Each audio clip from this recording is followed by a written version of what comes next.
Hello, everyone. This is Joe Whitcomb again with another episode of Reboot Your Relationship. And we are going to be taking a dive today in some of the trauma-informed relationship therapy methods that I've developed and researched over the last years. But we're going to talk about stages of trauma recovery in relationships, especially when we are dealing with one person who has PTSD or two people that have PTSD or trauma.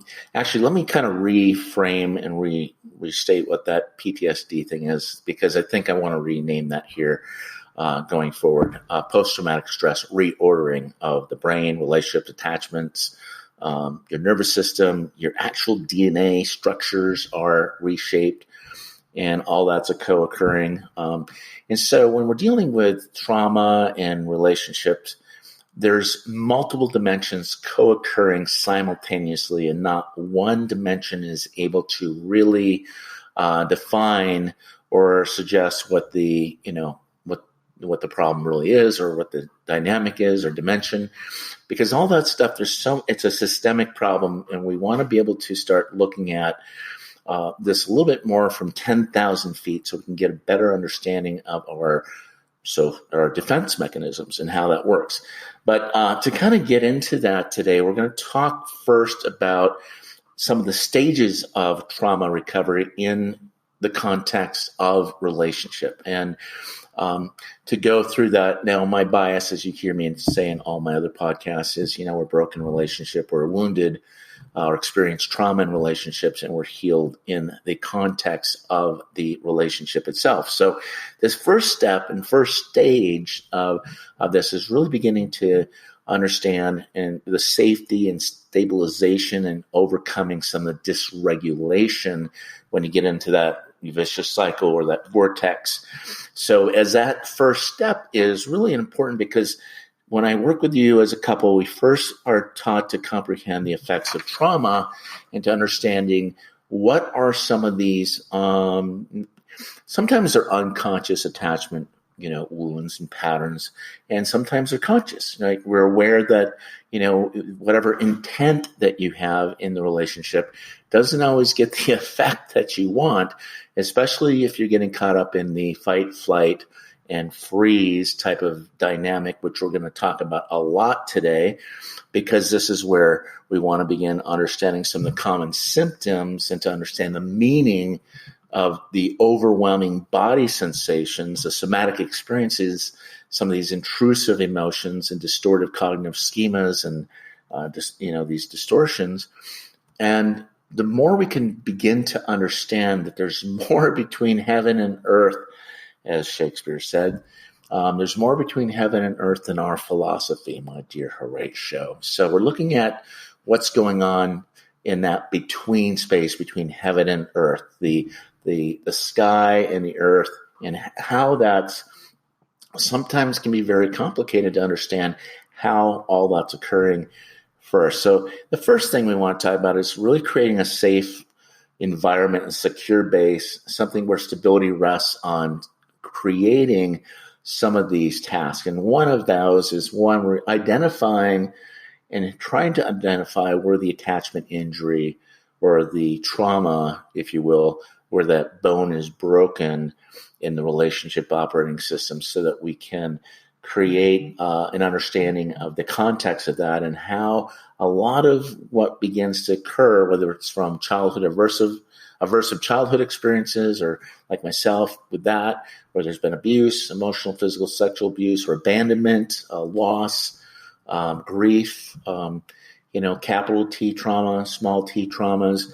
I'm a military vet, so working a lot with military veterans and also first responders, and whether you've been in a car accident, all these things can begin to wreak havoc in our life. So, but the first step here is really achieving for you this sense of safety, okay? And that's going to look at establishing some bodily safety, like abstinence from self-injury, or also mutual injury, where it could be, hurt for hurt, anger for anger, pain for pain, that vicious cycle, that the more and more of that stuff.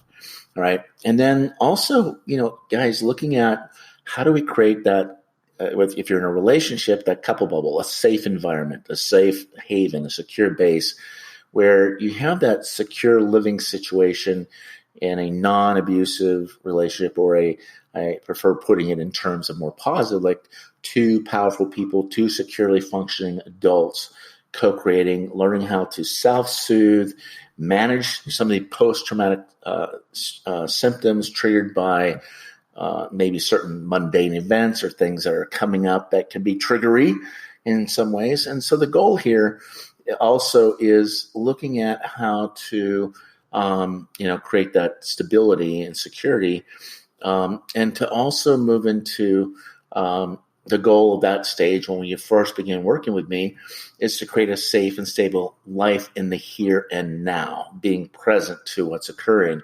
Because a lot of times I will ask people this, and you might hear me say this again.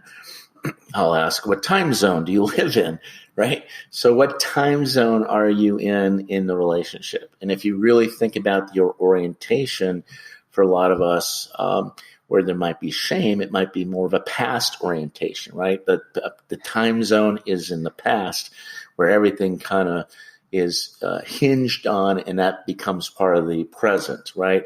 Or it's a future orientation, right? Where if there's been mistrust, it's like, who can I trust? Who can I, where's my safety? Where is the place I can go to feel safe? Which takes us out of where we need to be, which is where? Here now, in the present, working through some of the traumatic memories and experiences, which can be super scary sometimes. Danger, danger, danger. But here we want to help you as a couple or individual, but safely remember the trauma rather than continue to relive it. And not only just reliving it, it's actually a reenactment of that trauma moment. And when you work with me, you'll start seeing how that comes to play, how that continues to be reenacted as a part of your story. Because when something happens, right, and we have this triggering event or some situation that brings up some negative emotion or feelings, and again, this moves it out of the cognitive into the brain and the nervous system, and the body keeps score type idea here, because again, the body is kind of holding on to all the trauma, and that continues to get into the circuitry of your nervous system, which we're going to talk a lot about today in the circuitry, because then it just kind of stays this open negative feedback loop that doesn't ever really get grounded back. Okay, so these are some of the things that we want to talk about in stage one or phase one, or whatever you want to call that first stage, is understanding the negative cycles, the vicious cycle, the fear dance, whatever you want to call that stance, you might be getting into. And I'll share some of my own stories as well. Some of them can be really embarrassing, but that's okay, because we're here to create a safe place so we have the courage and vulnerability to really begin to talk about things that are super important. And we are going to really challenge the belief around post-traumatic stress disorder being a stigma, when really these are things that we weren't born with, right? You weren't born with any of this. I wasn't born with any of this. This is something that we've learned. And because we learn it, we can unlearn it too. But we have to understand there's something occurred, something happened, and then we created a story, interpreting and translating everything in the world through this lens of trauma, and began to, adding and subtracting meaning, when we're going to get into breaking this down and slowing it all way, way, way down to a place where we can kind of do the play-by-play, kind of like when you're watching a football game. You want to slow it on down. You want to move it slowly so you can begin to identify what's happening in your body, what's happening in your emotions, your thoughts, what some of these attachment meanings have for you. And then, because once we get into that story, okay, the trauma will start looking around, scanning, looking for danger, looking for evidence of that danger, and that creates and revs up this kind of vicious cycle that we're getting into. So that's the first thing, because then the next step is really coming to terms with some of the traumatic memories and experiences and trying to reprocess some of those things together with your partner. And that's where we learn to overcome some of the fear of the traumatic memories as they begin integrated. And it's kind of like, how do we, it's as your partner, helping each other come alongside and name and tame the dragon. Now, what I always say is we're not to be caretakers necessarily for each other's wounded child, like we need to be walking on more eggshells to get help and healing. No, we're not using that. It's to get back into being the playmate for each other's healthy child. And there is a lot of hope here when we begin to understand where we got stuck and where we got handed a very traumatic experience, this calculus problem. We didn't have the resources, skills, or, especially if you're a child, you don't have, you're operating out of, fifth grade level fractions, decimals, integers, trying to solve this very challenging, calculus problem. And guess what? You learn to survive. You didn't necessarily solve the calculus problem, but you did solve it in that moment to survive. And now that begins to be part of the defense, right? So that the wounded child and the adaptive child, again, goes through different things where they become, you may find that you or your partner get to be very black and white, all or nothing, rigid, controlling, avoiding, distancing, isolating, disconnecting, withdrawing, or getting angry, or shutting down, or attacking, or lashing out to protect ourselves.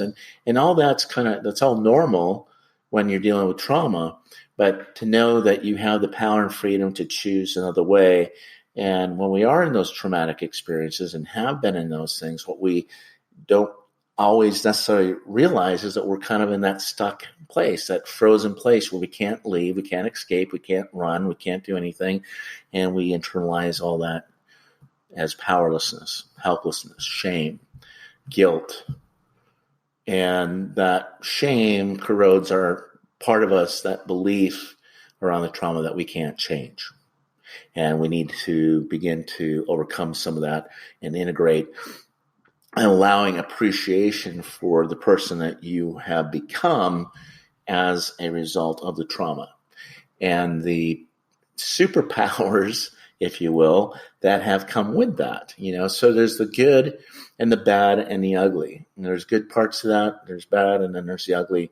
But the ugly part is that you get into that because good days, you have your good days, those things happen. You have your bad days, and you work your way back to good. But then you get into the ugly days and these moments where it's really hard to pull out of that vicious cycle. And because there was no, let's say, reparation or restoration, reconciliation back to the good because of all the trauma that was going on within and between you. And maybe that was not somehow attuned to or, seen or understood. And maybe you were made to be the problem, or you were the victim and got re-victimized when you're brought into therapy. And they're saying, well, you're the problem. Well, again, we're not. This isn't a you problem. This is a we. This is a relational situation. And we need to really begin to understand in order to metabolize, not just verbalize memories, but to make use of, let's say, one of the methods I use is attachment-based emotionally focused trauma therapy for couples, or attachment EMDR, eye movement desensitization, reprocessing, or mind-body therapies, or mindfulness, or even somatic experiencing, so we can really get back into understanding how to get unstuck. So we're going to be pacing and ensuring that you do not become even more stuck in the avoidance or overwhelmed by memories and flashbacks, since remembering is not recovery. Okay, just because we remember a traumatic experience doesn't mean that we've recovered it, because the goal here is to come to terms with the traumatic past, but also to reprocess and, and bring meaning and understanding and purpose to that, so we can integrate those parts that have been fractured off. Now, a lot of times, I ask people, how do they feel when they're in those moments of hypervigilance or disassociation or whatever? They feel fractured, and they feel shattered, and they feel scared, and it's kind of like danger, danger, danger. They're looking for, the bear, right? So kind of imagine this. So let's say you grew up in a forest, right, or woods, and you're walking through the woods, you see a bear, and your brain goes into that fight, flight, freeze. You either fight the bear, or you run away from the bear, or you shut down and you play dead and you freeze, right? One of those three ways, right? Now, if you're in a woods or forest and there's a bear, that's adaptive. That's what your brain and your body should be doing. It should be doing all of that to stay safe, right? However, let's say with aversive childhood experiences or trauma or any other trauma, and you are home or you're driving down the road or something reminds you of that, and the bear is actually in the house with you, and there is no escape, and you got this chronic trauma, right? Then what do we do? Where do we go? What do we do with all that stuff? Because then we learn other coping strategies to deal with the trauma. And so kind of think of it like this idea here around an alarm system, right? Your alarm, it's good. It's there for a reason. Your nervous system's there as an alarm. The amygdala, the emotional brain is there as an alarm. And all that's occurring, simultaneously, unconscious to us. It's just a cold, guys. So we get into that, how the nervous system helps us kind of defend ourselves, right? So let's say that alarm, your car or your house has an alarm, right? So let's say someone's trying to break in your house or in your car, and the alarm is not going off, right? There's no alarm, right? And it should be, right? That's, you're experiencing a 10, but it's not responding. So that part of that is the disassociation. It's kind of like detaching and becoming more disorganized, especially when the trauma causes this disorganized attachment. Like, is it safe to be attached, right? So that becomes a no. Or let's say that the alarm in your car is set too low, and the wind, someone walks by, or a car drives by, or there's a little shimmering or shaking and then the alarm is always going on. It's that hypervigilance. It's the danger, danger, danger, danger all the time. So that's that part where you get exhausted and you're feeling frustration because these early attachments are, when we think about early attachments, if they're safe, we're really comfortable in relationship. We feel that sense of safety, because the question is, it's safe to be close and it's safe to be myself. So that's what happens when it's a parent figure creates safety versus danger, right? Or you're in a situation, or, you're driving your car, you get blindsided, you get hit, or there's abuse, or whatever happens. But that danger, that alarm, is really important to understand that it's there. It's when it's functional. The early attachments, that are dangerous, it creates that internal struggle between the yearning to attach and to drive to be safe. So do I run toward this person, or am I to run away? Am I to fight this person when I'm feeling threatened, or do I run away and shut down? But as we think about it, that part of the disorganization that kind of, you probably have seen that come close, get away, come close, get away, that vacillation that you might, you or your partner might be going through at one time. And you might feel that part of you that's fractured or disintegrated, not able to get to the connection that you want. So these impulses to attach, to be close, to trust, somehow shuts down, and that's where we want to go. Or maybe it feels like it isn't safe to be connected, to depend or watch out, don't trust people. So those impulses to fight or flee from the closeness, right? You get that person who's coming close, and especially in our most intimate relationships, when we need that feeling of safety and security, that can tend to, or comfort or emotional support or explanation or reassurance or holding, rocking, or something where you feel, you can move from the hurt, but what happens is The hurt then becomes, when it's kind of in an unsafe way, the hurt becomes, can become, when you find that sense of safety, the hurt can become playfulness. The fear turns into more curiosity, or the anger can transform into more energy, positive energy, or setting boundaries, or shame feels more comforted. So you can begin to soothe and return to that baseline level of arousal and to feel safe in the world again. And that's where the limbic system comes in, the emotional, sensory, and the interpersonal experience comes in. We're going to take a little bit dive into that. But we're going to focus on how today the nervous system helps us defend ourselves. And we're going to get into a very particular part of that. Again, the fight-flight responses where we just don't sit there, we do something, right? Or the freeze part, the submit responses where we don't move and it's, it's not safe. But we're going to talk about some of the neurochemical release, which triggers the parasympathetic system and all that's occurring within and between you and your partner in this co-regulation, this stance that you both get into. And so slowing that down today, because slower is faster. When you come with me, it's slower is faster, so we can begin to go to the last stage of that, which is integration and, moving on and beginning to understand it, where you both can now begin to work on decreasing the shame and the alienation, or that part that gets walled off or put into exile, and here developing a greater capacity for your healthy attachments and taking up more of the personal and professional goals, that reflect, the post-traumatic meaning making, and overcoming the fears of normal life and healthy challenges and change and intimacy. That become the focus of our work here. So as a survivor, we're all survivors here, right?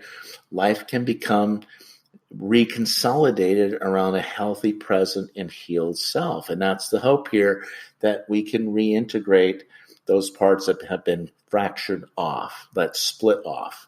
And when that happens, where there's that wound, again, that we talked about, that all or nothing, black and white, inflexible, rigid, tight, the tight in the body, becomes more that secure, functional adult who's more nuanced and flexible and humble and yielding and relaxed in the body and can stay present to what's occurring. And that's the hope here as we move into today, understanding the sympathetic nervous system and the parasympathetic nervous system. It's kind of like the gas and the brake going, a lot of times at the same time.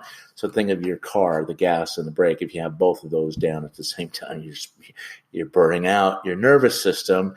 There's adrenal fatigue. The adrenaline goes up. Cortisol levels go up. Stress levels go up.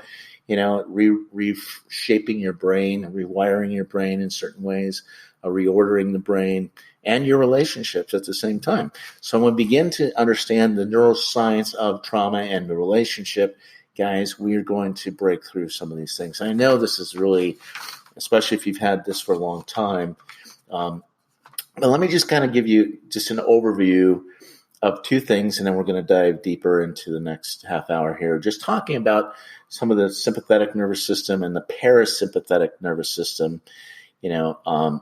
It's the gas and the brake, or the brake and the gas, right? So the sympathetic nervous system here, that's when if you make your hand, if you're driving, you don't have to do this, but if you're sitting at home or you're, kind of make your hand like wrap your fingers around your thumb, right? And just kind of take a look at, this is kind of a model of your brain, all right? So wrap your fingers around your thumb, and on the outside, where your knuckles are, in the front is your prefrontal cortex. That's your thinking brain, very simply. And then on the inside, your thumb there, that's the limbic system, the emotional brain, that's the alarm. And then you have the amygdala inside, that's kind of like the hot button, or the response, or your fear button, or whatever you want to call that amygdala hijacking. That's the alarm, or that's a smoke signal, or that's a part that goes off.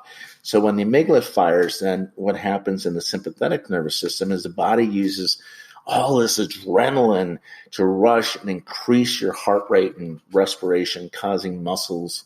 You probably feel that your jaw clench, your fists get tight and tense, and you surge into energy that prepares you for for action, right? And that's all happening sometimes unconsciously when you get that trigger. And the frontal lobes then are shut down to increase the speed of the response. Okay, so that's the amygdala hijacking. So the amygdala will hijack the prefrontal or the frontal lobes here, the thinking brain, because it's drawing from the hippocampus, which is back here, which is like your filing cabinet, your memory. And when you get triggered to an ancient memory or a memory where you've had trauma, well, guess how long it takes for that to go from your hippocampus to your, limbic system? It's 12 milliseconds, right? That's pretty fast. But think about how long it takes for the memory to get to the prefrontal or to the prefrontal cortex or the frontal lobe. That's 24 milliseconds. Well, that doesn't seem like a lot, but think of it like 12, 24. That's kind of like a half marathon versus a full marathon, right? If you look at it in the terms of like speed and emotions, the emotions are going to the fear is going to take control precedence first before you can even stop and think and observe and process what's occurring. You're already hijacked. And that's kind of what we want to look at there. But on the other side of the sympathetic is the parasympathetic nervous system. And because that's when it isn't safe to fight or flee, or when it's over, all these chemicals slow the heart rate and respiration, leading to a bit of a physical collapse, exhaustion, weakening, shaking, trembling, in some increased, gastrointestinal activity, and the survival response of the freeze and submit. And then we're still kind of laying here on detached. But here's where we want to go with this today. And guys, thanks for just being patient. I'm just trying to lay out these paths here and practices. But overcoming fears of normal life, healthy challenges and change and intimacy, when we start to focus on this and understanding what it is, we can begin to focus on the work. And as the survivor again, life becomes more whole and integrated, reconsolidated around the healthy, present, and healed self. And the trauma feels farther away, and part of an integrated understanding of self, but no longer, let's say, a daily focus where you're always in that fight, flight, freeze. So that's going to be part of it too. So during this, though, we're also going to be focusing on some steps that where you have the power and take back the power and the freedom to choose something very different than the response, the habitual response and the fog that we get into. So some of those steps, the power and freedom steps, is that, hey, to not assume that the distress you're experiencing has been triggered is related to some childhood past. It may or may not be. We don't know. It could be something more current, or it could be something real or perceived. We don't know. But the assumption here, not to make that assumption that it's tied into something, but it's worthy to look at. Okay. The other step here, the power and freedom you have to choose something different, is to connect that distress to its roots is the traumatic past by fast forwarding through your childhood history, and noticing where the feelings and the body sensations best fit, right? So that we're reorganizing it and making meaning to the trauma. And that's going to be part of what we do as well. And I know this all sounds very technical, and it is, but to give you kind of to demystify some of this stuff, we want to be able to demystify it and bring it down to something where you can, another step here is to identify the externalized old beliefs that developed the result of that traumatic experience. Okay, whatever that was. So for a lot of us who have had abandonment trauma, right, or abandonment, betrayal, or that grief around abandonment, right, where if you can relate to this, you may feel shattered. You may have that sense of shattering and that loss of your loved one or loss of connection of some sort. And then you feel that withdrawal in your body, like an opiate drug, just kind of pulling, and just that you can feel that terror and despair of, the loss of your partner. And then we internalize that as rejection or abandonment, and then it rages, it's raging against the dying of the light, and raging against, we're either doing two things. We're either raging out at that moment or raging in. We're either bringing up the shame or the pain and then lashing out towards our partner. And eventually that can lift and it keeps going through these vicious cycles. But we want to find a way to challenge that old belief so that you can begin to develop new beliefs that better fit your life today